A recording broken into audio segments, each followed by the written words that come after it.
B2B social is transforming rapidly. And I think it's no longer the task that it used to be. It's no longer just we have to do that too, just in case someone thinks to click on our Instagram. But it is a channel in itself with its own personality, with its own potential.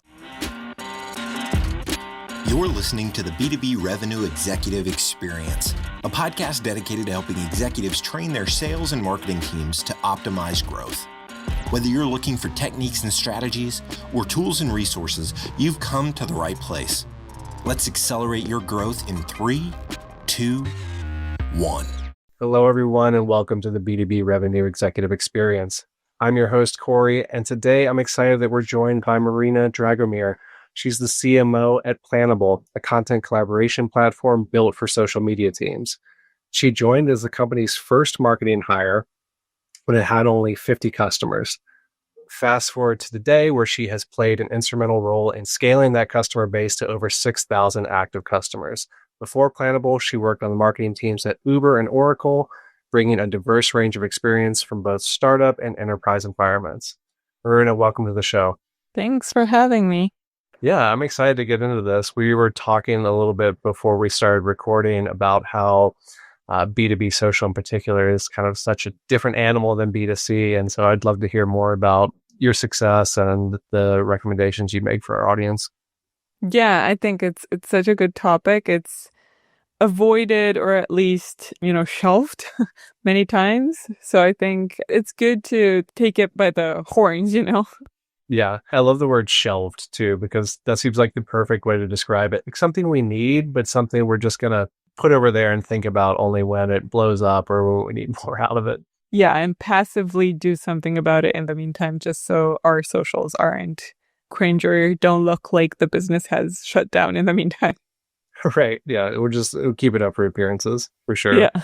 But first, I want to learn more about your journey, because you have a unique progression in a way, like coming from these huge companies that everyone knows, right? Uber, Oracle, and then transitioning to what I would describe as more of a startup, and then really scaling that startup to where Planable is today. So walk us through your marketing journey. What started that journey and what kind of sparked your passion for it? I started, as you've mentioned, in Oracle, and that I started with social media marketing. That was my first job. So that kind of made me believe a lot in Planable story and made me relate a lot to our audience, I believe. It was very B2B social media, if you think about it, like Oracle, the biggest B2B giants you can think of, I think. And like when I mentioned biggest, I think, especially the B2B aspect, because you have Microsoft and others, but those also have like B2C products or audiences as opposed to Oracle, which is inherently B2B. And I felt the struggle of doing social in B2B, and I definitely felt the struggle of handling multiple brands, because that's how the team was structured. Each of us would handle several of Oracle's sub-brands, and you'd have general content that you'd want to leverage, but you also had your unique audience and your unique content that had to be distributed. So balancing between those and, managing all the stakeholders was definitely painful, and definitely ensuring that what you shared was accurate was a whole different challenge in itself. So when I joined Planable, like, I don't know, a few years after that, I understood how powerful such a tool could be, that unites all the stakeholders, that creates an easy approval process, and that makes collaboration a lot less painful than it normally is with the standard emails and Slacks and everything else. And Uber came in between those two with the B2C experience that I think I definitely needed. It's something that there are transferable skills between the two. And I think that it's very nice if you at least get a glimpse of the other world like I did. Not only B2C, but also like B2C in a very beloved brand, especially back at the time. It was very up and coming. So many people were supporting it. It had so many ambassadors on the ground that wanted, Uber to launch in more markets, more cities. They wanted to be there, and anything that you'd launch would be distributed and shared by default. So the challenges were more like, I have to triple check what I'm about to share because it's going to get picked up no matter what, rather than, the different struggles of B2B. And yeah, then Planable, which, as you said, was a very early stage startup when I joined, 50 customers, but 50 like fresh customers, I'd say. So it was just getting started in terms of monetization and just early adoption. So definitely very little to no brand recognition or awareness.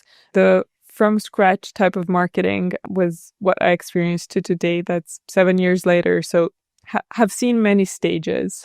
I can't imagine. What have been some of the big ones, from going from the 50 customers to more than 6,000? Did you have to really adapt your strategy and say like, okay, year one, here's what we're doing, or we got more funding here? How did that journey kind of define how you approach things? Yeah, there were definitely lots of strategies and definitely lots of adaptation along the way. It was less conscious than it is in retrospect. Like now I think about it and it seems like it was so clearly cut in clear stages. Obviously at the time it was not. It was just testing out the field and doubling down on what felt to be working at the time. And it did evolve a lot from one-time tactics and growth hacks and doing whatever was needed to get any sort of traction to sustainable growth marketing, building growth loops, performance, and just trying to work more towards a compound effect of growth rather than just doing what needs to be done to survive till tomorrow. That's how I would summarize the journey. The milestones, I think, were, one-time tactics, then linear and rather maybe exponential tactics as well, like SEO and long-term efforts. And finally, I think the stage that we're in right now is with a lot of a bigger focus on brand building, which wasn't necessarily a focus up until very recently. That makes a lot of sense, especially, starting off early, having to be tactical, and then taking a breather, being more strategic when you can. Yeah, and exactly. I want to dive into the B2B social media aspect a little bit more, in particular because you've done both with Uber. You mentioned the B2C and that everyone loved it at the time. You knew everything was going to get picked up. I remember kind of starting my journey in a similar way, albeit much smaller than yours. But going from B2C social and having all this engagement, but also having the negative side of like, I'm out at night, I'm always checking my phone, I'm responding to things, right? There's a little bit of crisis management, even when it's small stuff. And then transitioning over to B2B, it's great because all my notifications on all my accounts, all my brands, they're silent. And then, yeah, right, a couple of weeks later, I'm like, oh no, they're silent. That's not good. So that B2C playbook is so different. Kind of walk us through, I think, how B2B social is defined these days and maybe how it's misunderstood as well. Yeah, I think, honestly, from back in the day, if I can say that, I think the lines are blurring a lot more. It used to be so clear cut. Like I remember the social media that was being done when I worked at Oracle. Shared links and blog articles that you would just post, and ideally you'd say something smart about them to make people click.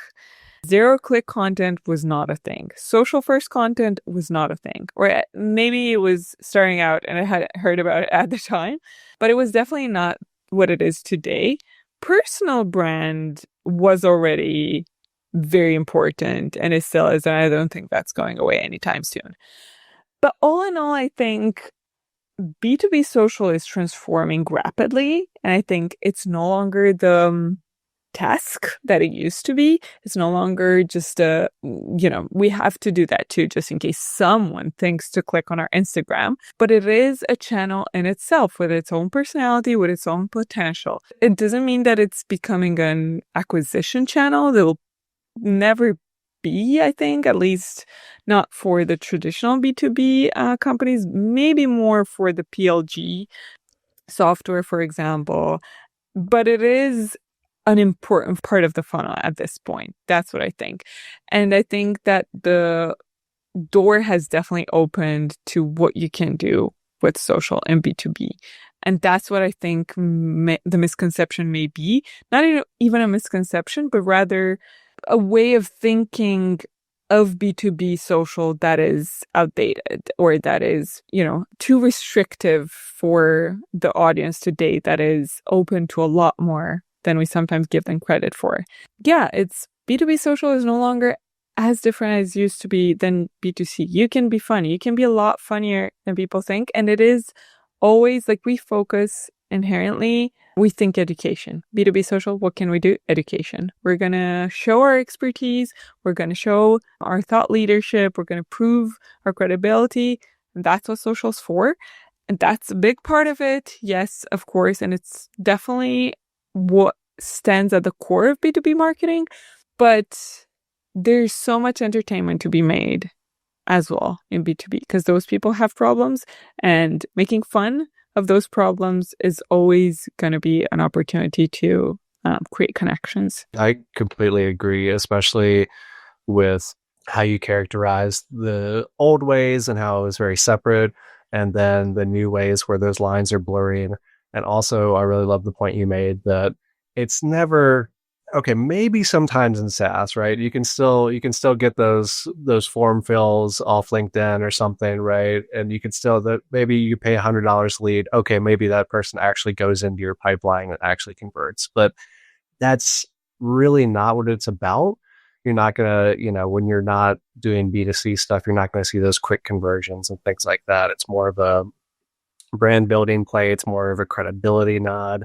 But I wanted to touch on the humor that you mentioned, that you can be really funny, right? You can make fun of customers' problems. You can draw engagement that way.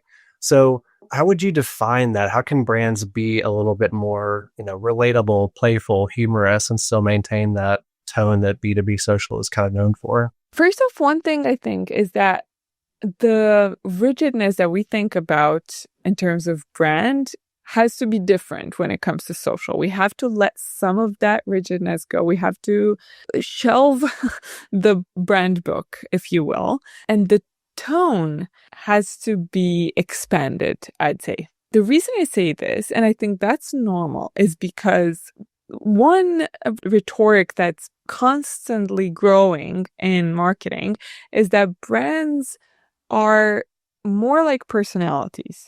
It used to be quite simple, right? It's red, blue, friendly, serious, just some attributes, and that's that. But now, even the description of a brand should be different. It should sound more like a person. Like if you define a person, then this person would be, I don't know, the geek at the party, the this, the that. And more like a person, like a human being, brands have different facets of that personality, right? Because that's how people are too. Like you can see someone, like for me, for example, follow me on LinkedIn and you'll see that I share very interesting things. I don't know, I follow all the AI trends, I comment, I am very geeky about my marketing. Follow me on TikTok and I just laugh at dogs. That I am the same person. I have the same personality, is just it has different layers and different facets. That's the way I think we should look at our brands as well. Planable, for example, is a brand that is very premium, very like the things that we do are very polished. If you look at our website, if you look at our designs, they're very, very polished. Like we are so minutious about every little detail, and we don't put it on the website, for example, if it doesn't look crisp and pixel perfect. On our socials, we try to think differently about that. We try to post that TikTok even though we second guess of whether it is cringe or not. We try to put the stories up without looking too many times at them. We try to put memes even though, I don't know, it's maybe, I don't know, the quality of the image isn't as good as you'd like it to be. So we cross a lot of the lines that we don't cross in any other aspect, because we set the standard that on social, set the expectation that on social, you're going to see our quirky side, which is a side that may show up every now and then in some other areas as well. It's just not going to be the prominent one. I love that advice. And I think it's advice that more marketers need to hear, especially on the B2B side, because I think there's a lot of hesitancy to do that, right? To let go. Like you said, you have a very polished website. Everything is pixel perfect.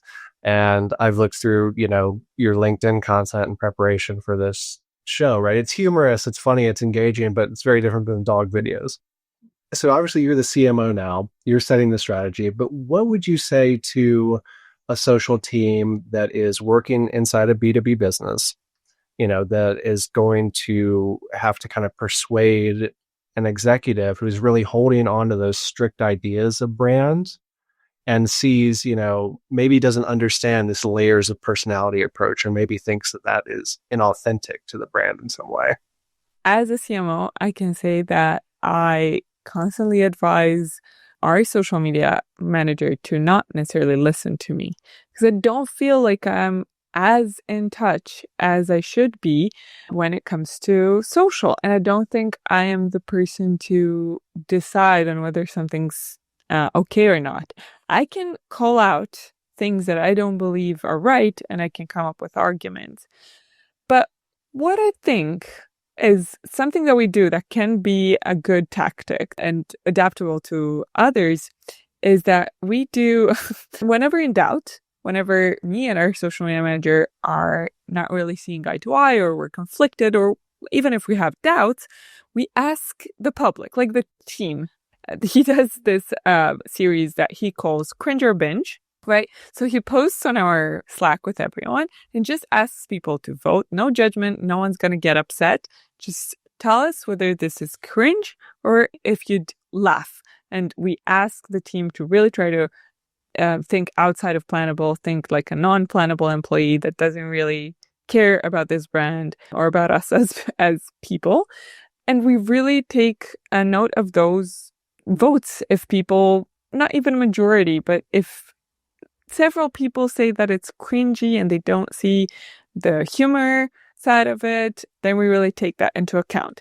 But one thing I'd like to note here is that we don't ask people whether they think that's on brand or not. We ask them whether they think it's cringy, and whether it's the cringe in itself kind of assumes that you are on the right track in terms of personality, right? Because otherwise, if you're trying to be something you're not, then that's going to be cringe. So it's embedded, but it's not the focus. I think it's a really important distinction when you ask, right? Is this on, you don't ask if it's on brand, ask whether it's cringe or bench. I like that. Okay, so I would say that Planable has a little bit of an advantage when it comes to B2B marketing. A lot of SaaS companies do, in a way. But what about those companies where it's more, maybe it's manufacturing? Or I remember years ago, I worked for a B2B auto parts conglomerate doing social for them. And they had one brand that was everyone loved, even consumers, because it was selling high-tech brakes to racing cars and racing companies, right? All the race drivers, that was great, everyone weighing in. And then they had a brand that sold exhaust systems for, huge trucks. And that brand always kind of lagged behind because you'd get a white paper 4 pages long explaining one product. So what would you say to those companies where their products maybe aren't as relatable, but they still want to have a fun voice and still want to gather some engagement on social? Yeah, I think there's definitely fun to be had. I truly believe that. Maybe I'm completely off here, but I still think there's fun to be had if you focus on your audience and your audience only. There's each and every one of us has the office or corporate or whatever industry lingo that you have at the office with your peers and your colleagues that you have a lot of fun with them, but you'd be maybe ashamed to tell your spouse about the jokes that you're audibly laughing at when you're at the office, just because they seem so geeky or corporate-y or niched and they're never going to get it. those are the jokes that should work for your audience, because those are the type of very niche humor that lots of people are not going to get. But your audience, the ones that really care about exhaust something, insert other words I barely understand here, they should see that humor, because there's humor in anything, right? You have to stay true to that audience, and you have to be okay with many people not understanding. I believe that if you try to over-explain things, it's clear that you don't really believe in reaching your audience. You believe you're going to reach all sorts of people that have no idea what you do or who you are or what your product does. That assumption is, I don't know, by its definition, wrong, right? Yeah, I think that makes a lot of sense. It always comes back to audience in the end for me. What would you say though, when brands are really trying to toe that line, I guess, between speaking to the audience, making them laugh, not over explaining things, but also maybe they have a new product to launch, right? They have a lot of pressure where there needs to be promotional content. Is there a good way that they can balance the two approaches? Yes, that's permittable. First of all, it's fine to promote your product as well. Sometimes we can get to the extreme and what? I'm not selling anything. That's shameful by itself. Like, it's fine. People expect that too. But there's two things I'd note. I wouldn't overdo it. And this I say from my own experience, just because recently, for example, we had this conversation internally. We do campaigns, launch campaigns. And I really believe that as unified as the campaign is, that's how successful it's going to be, right? If you manage to really aim all your efforts and all your content around that main campaign that you have, you manage to make the point across rather than sprinkling in here and there whatever it is that you're announcing. So, for example, for the first part of the quarter, we launched campaigns, a feature in Planable to manage campaigns. And I really pushed the team to the blog to be about campaigns, the social to be about campaigns, the ads to be about campaigns, podcasts, webinars, anything that we did to be around that main topic. Our social media manager did just that. They tried to integrate all the content, including the fun one, the educational one, and the promotional one, under the umbrella of campaign management, right? So they did memes about campaign management. They did some, reels and TikToks in which they explained some interesting things about campaign management, and of course, the promotional content. They came back with a big push of this is not working, because across the 1 month and a half in which we pushed the same campaign, you could see that every post was getting lower and lower reach, lower and lower engagement. So I really believed, if you asked me this a few months back, I'd say every piece of content could be, at least tied to your main message, if not pushing it directly. Now I understand that you can be tiring to your audience if you're pushing the same thing.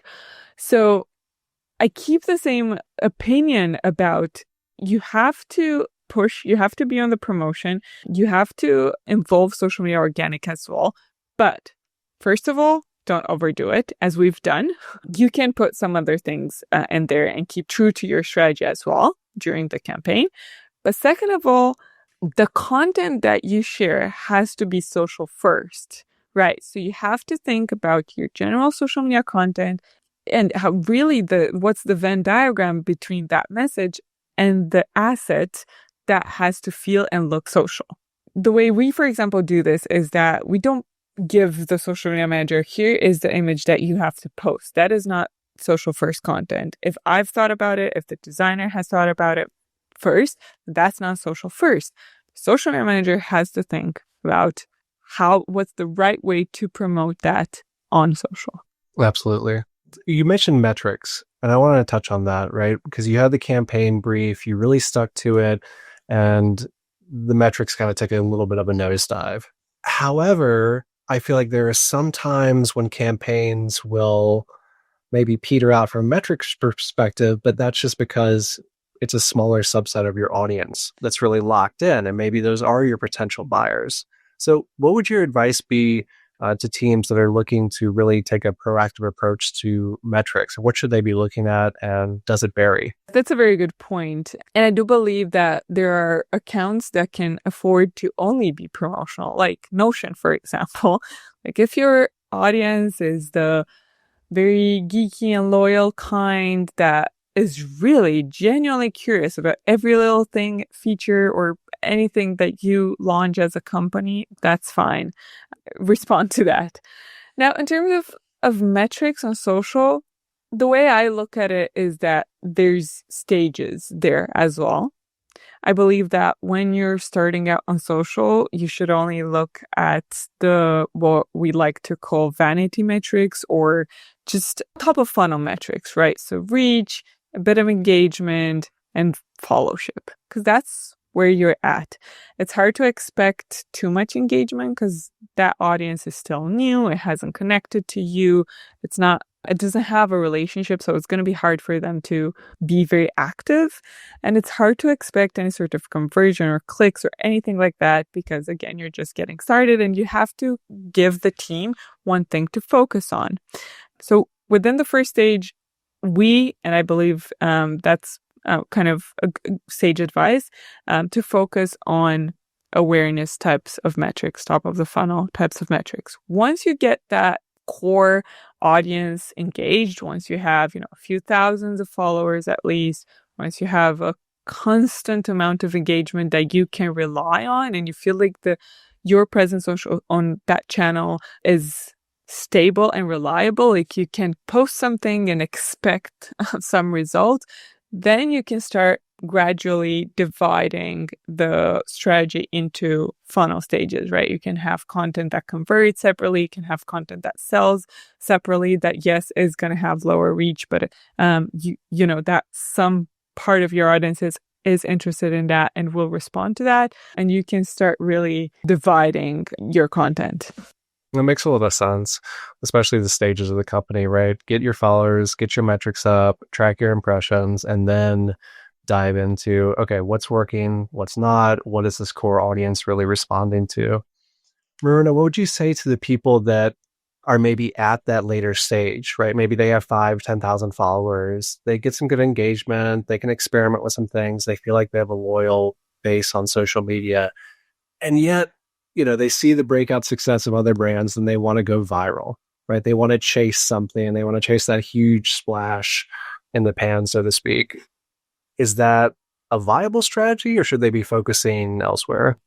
I personally don't really believe in that for B2B marketing. I think it's very, very tempting. We all get, not only see, but our CEOs or peers or colleagues share with us the Duolingos of the world, even Microsoft that gets viral quite often, or ClickUp, or many, I realize I'm speaking in software here. This is the world that I live in, but there's other B2B brands as well that manage to go viral. But the key, if you look at all of them, the key is that either they're a very broad brand. They have a product or a service offering that speaks to a huge amount of people, or they just don't really kind of gave up on the relationship with what they're selling and decided to mainly focus on virality. If A doesn't apply to you, then I don't really think that viral is a goal that anyone should be chasing. Everyone can try to go viral, but by default, for example, for Planable, we speak to social media marketers. To really truly try to go viral, we would have to severely broaden that audience. We would have to do corporate memes and just funny, boss peer things at the office type of humor in TikTok and social. But that maybe get viral and that we might celebrate that, but it's probably gonna speak to a fraction, if that, of our audience. Instead, I believe we should really come up with a individual definition of what viral is for each brand and industry, right? Like for us, a few tens of thousands of organic views, that's viral. That's what we call viral, and we're not even humble about it. Like it is viral. For our audience, that's what matters. For others, it might be less than that. For others, it might be more. It's more of a total addressable market type of thing that you should think of in terms of social. And if you peak at some point, that's what virality is. And that's something that should, I guess, be partially chased. Not even that should be your priority. But yeah, but comparing your brand with completely different industries is just, yeah, can't lead to anything. You mentioned personal branding early on, and I want to go back to that because definitely in B2B, I'm seeing that become more of a trend, especially with thought leaders, right? You almost have a bifurcated approach where you have the company social media and then you have thought leader social media, even down to the individual salesperson or individual marketing person, right? Having their own voice that is somewhat connected to the brand voice of the company. How do you see that really feeding B2B social media? Do you see it as a fundamentally different thing, or what's the role of personal branding? I think that's a very tough nut to crack, but a very powerful one if you manage to crack it. I know we used to do this back at Oracle. Us as social media managers would essentially act as personal social media managers to some of the thought leaders within the company. That would work sort of like a consultancy plus, of course, content creation. At Planable, for example, that is impossible to do because we're a smaller company and because there's one social media manager that barely has time for our own social channels. It'd be impossible to start managing our personal channels as well. And also, we don't yet I feel like it'd be quite difficult to find the type of content that I'm comfortable with and that sounds truly personal.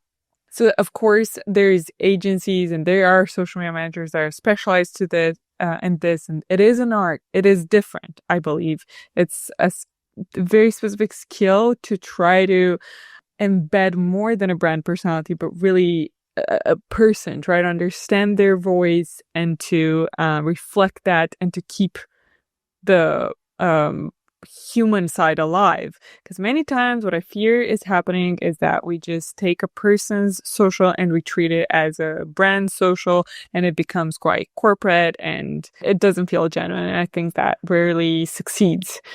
Where I'd start, at least because I definitely don't have a secret recipe for this, is trying to find the balance of someone helping those people get involved and those people actually getting involved. So they can finding a way to ask them to give ideas, like, for example, regular meetings in which you really jot down all of their thoughts, ideas, things that they stand for.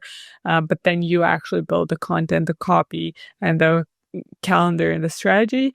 That level of involvement is the ingredient that you have to carefully manage, and you have to carefully look for the right balance in order to create genuine content, but make it sustainable as well. Because each person will be, I think they'll become more involved if you do manage to catch their tone, if they're seeing success, and if they're not cringing when they see the stuff posted on their own socials. Otherwise, they'll probably try to at least passively stop it. It's such a fine line. There's a temptation, especially when it's being handled by someone else, right, to make it more corporate, and then you kind of end up eroding what drew people to that person in the first place. Yeah, or in the lack of understanding of who that person is and how they talk, you end up becoming neutral and, yeah, just not human. Yeah, absolutely.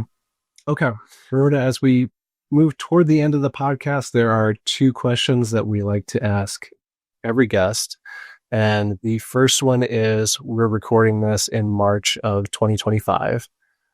Fast forwarding to 2030, what is a big shift coming for B2B marketing that not many people are aware of right now? I think this transition from polished to very authentic and a lot rawer content is something that not everyone is catching. Like, we're seeing brands trying to really seem natural and like a person, even in newsletters, email marketing, social, obviously, but blogs now tend to have this personal author voice rather than this is the brand that's writing. So it's happening on all layers, all types of marketing. And I do think that it's becoming more accelerated by the minute. And yeah, a lot of content that will not reflect that will become very old school very fast and will be looked down upon. Yep. Great answer. Okay. Final question. If you could go back 5, 10 years and give career advice to your younger self, what would it be and why? Be flexible, be open-minded. That would be it. Definitely think that every year I believed I understood marketing, and I developed very strong opinions about how brand awareness is not for growth marketing, and all sorts of ideas like this that time and experience have proved me wrong so many times that I think it would have helped to be a bit more open-minded from the get-go. Excellent advice. And I think it's further complicated today by social in a way, right? The thought leaders everyone feels pressured to like state an opinion, make it maybe a little controversial, like have this be like, no, you must do X, Y, or Z. But I'm with you. I feel that the more experience I gain, the more things I see. In some ways, I know less than I did 10 years ago. And I think that's a good thing. Yeah, definitely. All right. So, well, thank you so much for joining us on the show. If people want to learn more about you, more about Planable, where should they go? I'm on LinkedIn. I'm quite active there. So feel free to connect with me. And about Planable, on our website, planable.io, and on our socials. We could use the followers and engagement just like any other B2B brand. So join us there. Fair enough. Follow, subscribe, all the good stuff. Yeah. Well, thank you again for joining us. It's been an awesome conversation. Yeah, thanks as well for having me. You've been listening to the B2B Revenue Executive Experience. To ensure that you never miss an episode, subscribe to the show in iTunes or your favorite podcast player. Thank you so much for listening. Until next time.